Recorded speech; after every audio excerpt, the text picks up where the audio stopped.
Okay, good day mga ka-airsoft. Good day mga ka-bigman. Mga ka-airsoft, tignan nyo to. Grabing traffic, no? Galing tayo ng Bataan. Dun sa ka-airsoft natin, Sir Henry, no? Yung kumuha ng dalawang Costa Ludos. Ngayon, pauwi na tayo.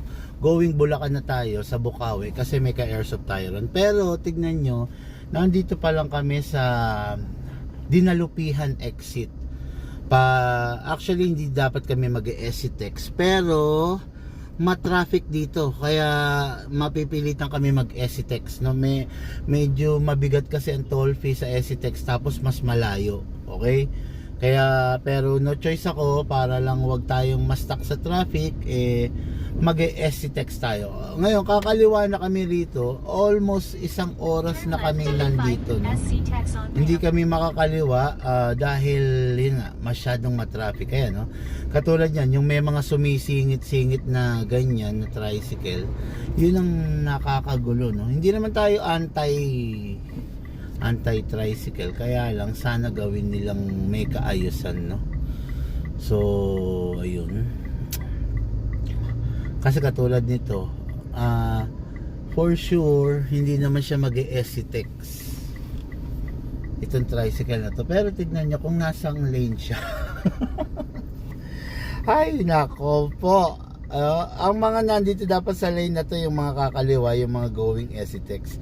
Hindi naman siya mag-exitex pero tignan mo kasama pa yung buong pamilya niya, mga ka-airsoft po. Yung grabe, mga anak, no? Kaya ingat ka, boss. Bing traffic doon, no? Sobra. So mapipilitan tayo mag-exitex para sa ka-airsoft natin sa Bukawi, Bulacan na pangalan ay Keep right to E5 SC-Tex north on ramp. ayun, narinig nyo, no? exitex. Pangalan ni Bossing taga Bukawi, Bulacan. Sir JR, boss, pasensya ka na pero medyo malilate lang kami ng konti, pero ang isa lang sa sigurado makakarating kami. Okay, mga airsoft, clear ang area. Sana dire-diretso, sana walang traffic. Let's pray. At ito, toll gate. Kanina hindi na-credit yung load natin. Tingnan natin kung Keep right to pumasok E5 na. SC-Tex Yun, north pasok. on ramp. Okay. Yan. Pasok tayo. Ayan, ito na. exitex. So keep safe, biyahe tayo. Samahan niyo po ako sa aking biyahe, mga ka-airsoft, no? Ayun, mga ka-airsoft, no? Nandito na tayo sa Porac, Pampanga, boundary ng Porac, Pampanga and Florida Blanca, Pampanga. Kung mapapansin niyo, biglang dilim, no? Ayan, kikita niyo yung paligid, masyadong bulubundukin. Mga bundok yan, mga ka-airsoft, ayan, no? Ayan, pati mga nandito sa kaliwa, ayan, ayan. Bulubundukin, hindi ko lang alam kung anong bundok yan, pero I think yung mga bundok na yan is parang paanan din ng Sierra Madre, no? Kasi norte to syempre pag norte, Sierra Madre, no? Okay, hindi ko alam kasi kung anong mga bundok yan, pero yun nga, ang bilis dumilim. Okay, dire-diretso tayo sa ating biyahe, mga ka-airsoft. At kitang-kita nyo naman, 'di ba? Ang bilis talagang dumilim, ang dilim na, no? So wala na tayong matanaw na sikat ng araw. Pero nandito pa rin tayo sa exitex after ilang minutes. Ganyan na kaagad yung dilim, mga ka-airsoft, okay? Maya-maya kita tayo sa NLEX North Luzon Expressway. Exit right to E1 Mabalacat NLEX exit. Okay, mga airsoft, wala na talagang madilim na, no? So NLEX na po tayo. Tinatahak na natin ng NLEX. Kakatapak lang natin, no? So ilang minuto pa medyo nasa lugar na tayo ng Bulacan, no? Nahiya ako dun sa ka-airsoft natin kasi gabi na. Actually ang pangako ko kasi between 5, 6 or 7, pero as I check the time 6:52 na.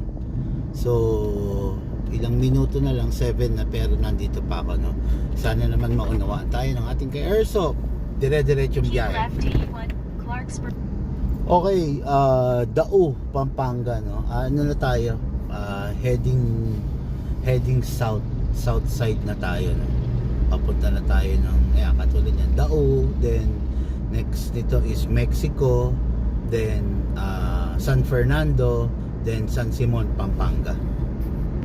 Okay, ayun na ngayon, San Fernando, Pampanga. Okay, ayan mga Airsoft, medyo maliwanag dito. Ito na yung Pulilan, Bulacan. Okay, ito yung pinaka mahabang tulay dito sa NLEX Hanging Bridge to, no? So malapit na tayo. After dito is Santa Rita and Claridel, tapos Bukawi, Bulacan. Taga dun yung ka-airsoft natin. Samahan nyo ako, dire-diretso po tayo. At ayun mga airsoft, no, ito na Santa Rita, Bulacan. Malapit na po tayo. Susunod na po rito ang Bukawi, Bulacan. Salamat sa mga umaantabay, salamat sa mga nagpapatuloy manood, salamat sa dire-diretsong nanonood, no. Remind ko lang po kayo, wag niyo pong kalimutang i-subscribe ang ating YouTube channel. I-like nyo po, mag-comment kayo, mag-iwan kayo ng inyong bakas. Kung hindi naman po napakalaking abala, baka po pwede paki-share nyo po sa inyong Facebook, no? Para po dumami tayo sa ating community. Maraming salamat. Dire-diretso po tayo sa ating biyahe. At ayun, okay, Santa Rita tayo, pero mag-stop over lang tayo sandali kasi nag-jingle si Ma'am Sally. Okay, so hanap lang tayo sandali ng CR. Sandali lang naman to para doon sa ka-airsoft natin, no? Huwag po kayong maiinip, bossing, sandali lang to.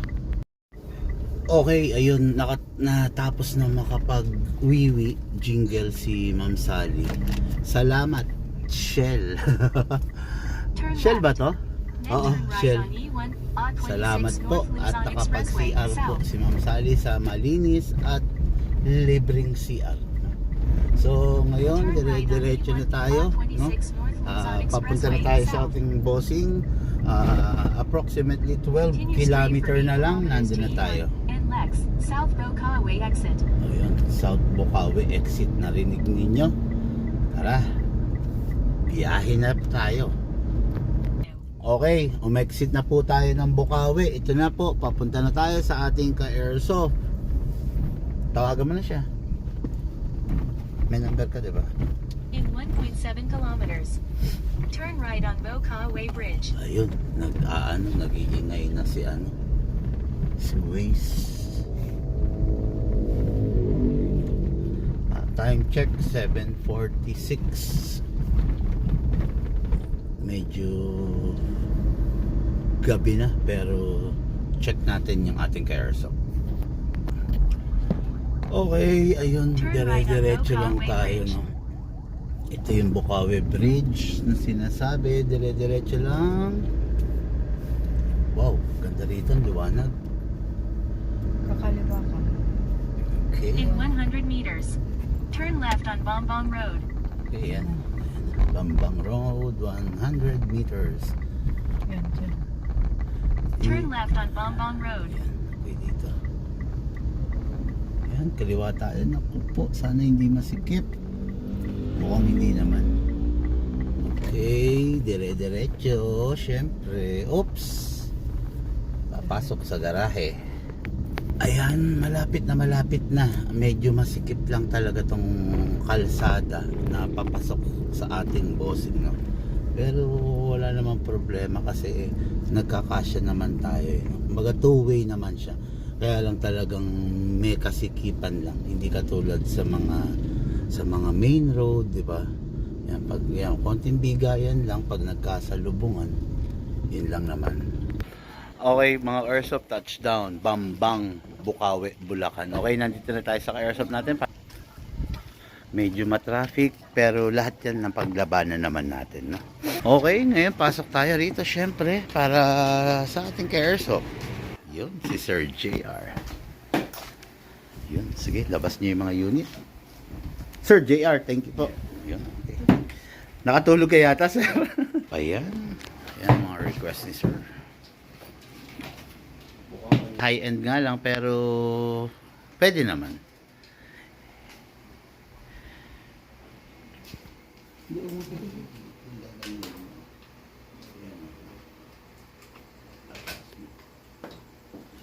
Pasensya na sir, malamig ha. Nasa aircon eh. Yan. Tapos, ito yung sinasabi ko rin naman sa'yo kung sakaling gusto mo ito. Alisin natin. Puro electric type na to, sir. Yes sir, mga electric type. Magana yun. Oo, same na kami. Actually, mas mabigat talaga yan kasi mas solid yan. Tapos meron din naman parang sniper type. Ito, very lightweight to. Sabi mo kasi may ibunan ka, gano'n. So may mga daga, gano'n. Paglalaro mo yung mga peste. Yan, pwede rin to. Ito naman, gas type naman to. Okay, sir. Powered by gas. Okay rin naman yung gas type, kaya lang, yun nga lang, on the long run, kasi mas tipid talaga yung electric. Electric. Yes, yes. Kasi wala kang problema sa gas, no? Pero, kanya-kanyang purpose naman kasi. Ito kasi, ang purpose nito, is sniper. Kumbaga, matipid din siya kasi, pitik-pitik yes, ka lang eh. Yan. Kung gusto mo lang naman. Ayan, ayan, yung scope. Sir, ang battery nandito sa part na to, sa bat stock. Eh, kakaiba kasi yan, wala kasing bat stock yan, ito. So, kaya ito yung pinaka, will serve as your battery compartment. If you want naman ay full metal na mabigat din naman, ito pwede rin to.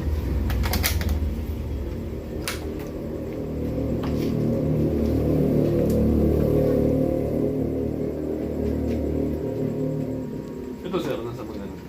Yun naman ang maganda talaga sa airsoft eh, sa totoo lang. Hindi lang siya pang ano ba, yung pampatay nga ng mga peste. Pag gusto mo maglibang-libang, medyo nai-stress ka, di ba?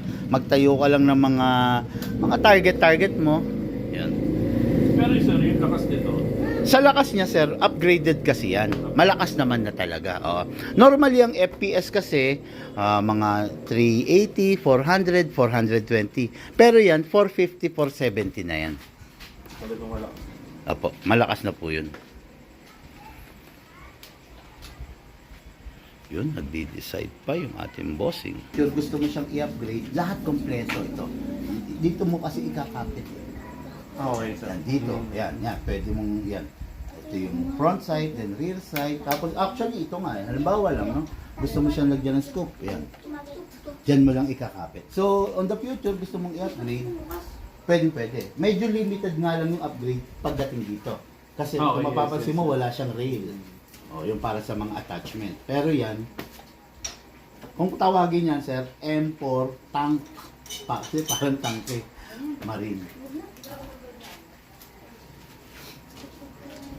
Tsaka kasi sa totoo lang, medyo outdated na sa pagiging uso yung mga mahaba. Gusto nung mga ngayon, yung mga maiiksi eh. Mga CQB, ganun. Micro CQB.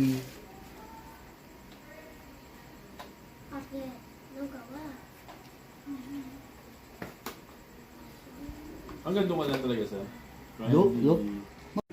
So, ayun. Don't worry, edit ko na lang. Ito yung final na napili ng ating bossing, no? Pasensya na kayo sa patungan natin. Mahiwag ang kaldero. Hindi, medyo limited lang kasi yung space, eh, no? So, ito yung napili ng ating bossing. Then, yung iba is ipapack na. So, pack na. Then, para masimulan na natin to. Pero, sir, before that, meron kang adapter dyan. Ay, sandali. Ito pala. Ito. Okay, so ito yung battery natin.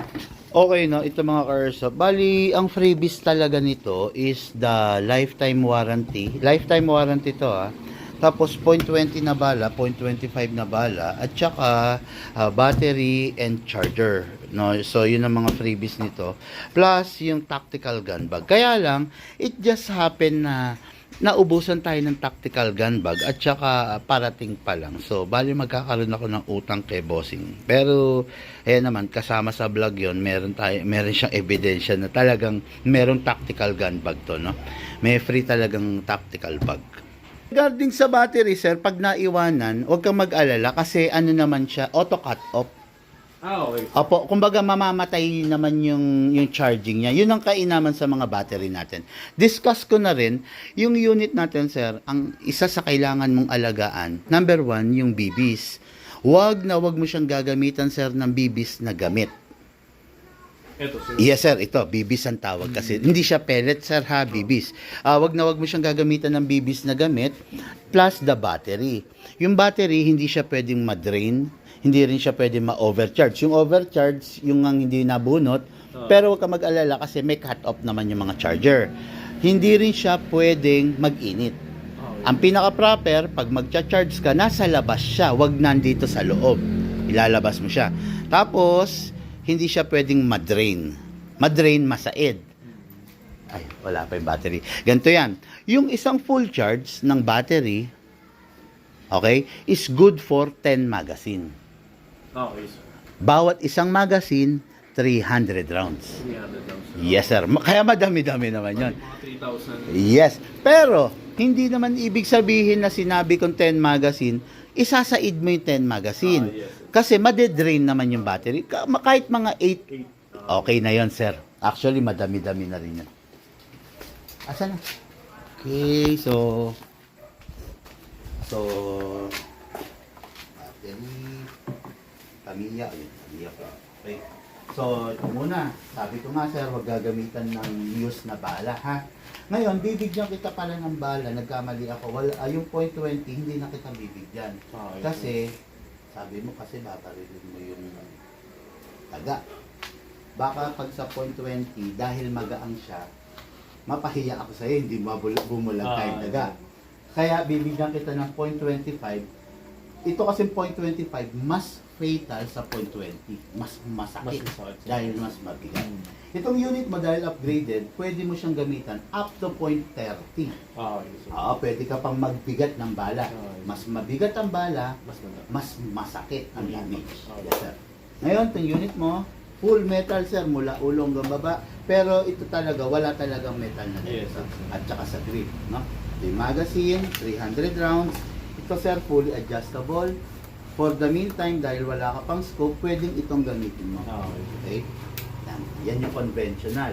Bahala ka na mag-adjust kung ano yung sight mo. Dito lang naman, yes. konti-konti lang. Ngayon, sa unit, to adjust, press lang. Para maalis mo to dahil maglalagay tayong battery, Yes, yes. hatakin mo to. Then slide. Okay. Ayun. Okay. Dito ilalagay yung battery, sir, sa tube. Kung tawagin to, bat tube. Okay? Battery, pasok natin. Mamaya yung sa'yo, ituturo ko rin. Pasok natin, then plug mo lang to. Hindi ka naman magkakamali dito kasi hindi siya papasok. Okay, after that, secure mo lang lahat ng wire. Then, balik mo lang. Yan, single fire, rapid fire. Ito yan, sir. Pag nakasave, Okay. ito. Save, Save, then yes, mapindot, single fire. Pag magsi-switch ka ng mode, siguraduhin mo nakabitaw ka sa trigger. Isang kinakasira kasi ng rifle, nagsi-switch sila ng mode pero Yes, naka-press. nakapindot. Oo, masisira yun. Yan. Save, single fire, rapid fire. Okay? Ngayon, sir, dako tayo rito. Ito po yung magazine nyo. Metal na po yung ibibigay ko sa inyo. Okay. Meron kasi mga plastic magazine. Pero metal na para mahulog, wala kang problema. Buksan lang to, sir. Yes. Okay? Buksan. Tapos, bala. Buhos lang natin, sir. Ha? 300 rounds po, kasya rito.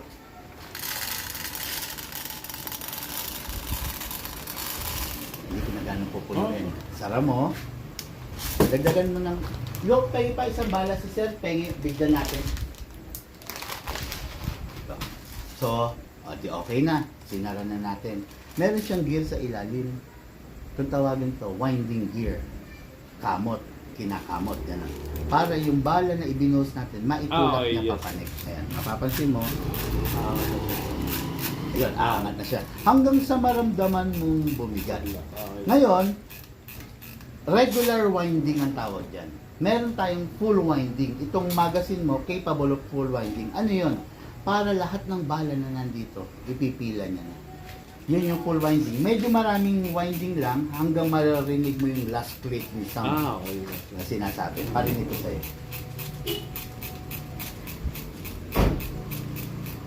Yun. Yun. Yan, yan. Yan. Pag parang dumudulas na siya, Ah.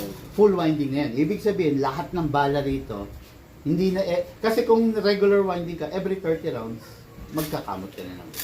Ngayon, sir, pasok sa unit. Make sure you heard the clicking sound at make sure na hindi na siya malalaglag. Good to go na to. Hindi na po ito kinakasa, ha? Yung iba kasi nagmamala action star, ginaganon pa nila. The only problem, bumubukas to, which is delikado. Okay. Pag bumukas, sara mo lang to. Ayan. Tapos sara mo na lang to, sir.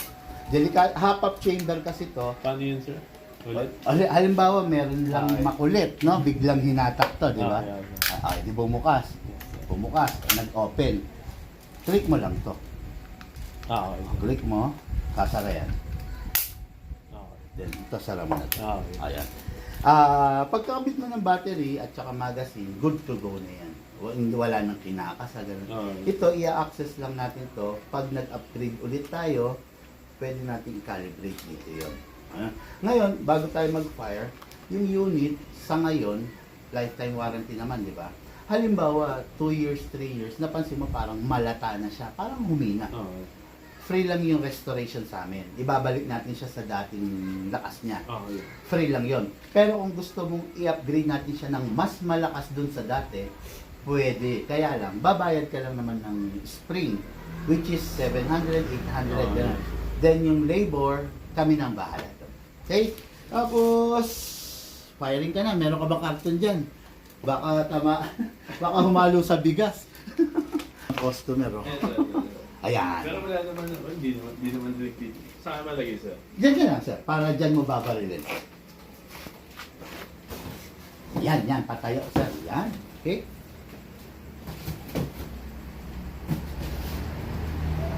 Okay. Against the light. Dito. Okay.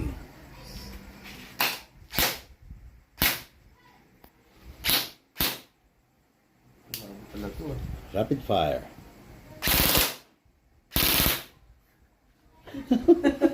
Enjoy ka talaga dyan, sir. Oh, yan. Ang kulit nito, sir. Okay? Sige, ayaw na masyado mag-ingay sa gabi na kasi. Eh, syempre baka yung mga tao. Ganito, sir. Every time matatapos ka maglaro, ito yung pinaka-importante. May spring. Every time matatapos ka maglaro, always clear the magazine. Release pala, sorry. Press mo lang. Tataob ko para yung bala hindi malaglag. Okay? Yan, may bala kasi to. Yun. Okay, sir. Di, naalis na natin yung magazine, di ba? Clear the chamber. Isang putok, sir. Kasi meron pang naka-stack dito yan. Di ba? After you clear the chamber, i-rest mo yung spring. Yun yung sinasabi ko. Yung spring, pag hindi mo i-rest, manlalata. So, gagawin na naman natin. Iwasan mo hanggat maaari na maya't maya binubuksan yung unit kasi syempre yung mga thread niyan medyo lumuluwang, di ba? Always i-rest mo. Paano yun? After you clear the chamber, yung inalis mo yung laman, lagay mo siya sa rapid fire.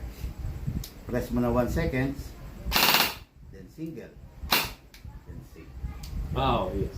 Yun. Yung spring na mula rito hanggang dito, dahil nag-fire tayo, nakapiga ngayon yun. Eh dahil in-rest natin, umunat siya ngayon. Yun lang naman yung easiest way, no? Later on, matatandaan mo na yun kung yung tunog. And tapos, sa unit, ang ganda kasi ng kulay. Iwasan mo na lang na maipatong, tas makayod, no? Yun lang naman. Tapos, full metal kasi ito mula ulong hanggang baba. Pag full metal, talagang prone sa kayod-kayod.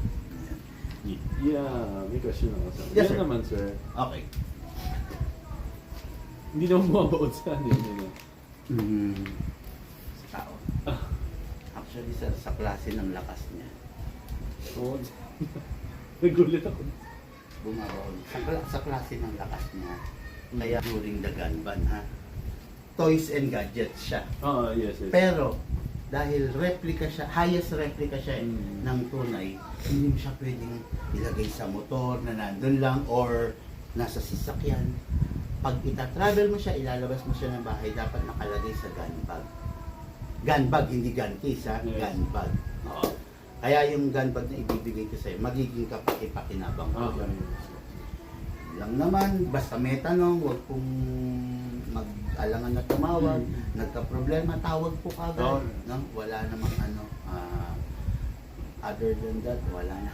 Ayan. Yan. Pasensya ka na, ginabi kami, Hindi, sir. okay na, sir. Wala Maraming problema. salamat po sa sir. Thank you po. Thank you, sir. Bali, lehiti mo kayong taga rito, sir, no? Yes, sir. Oo.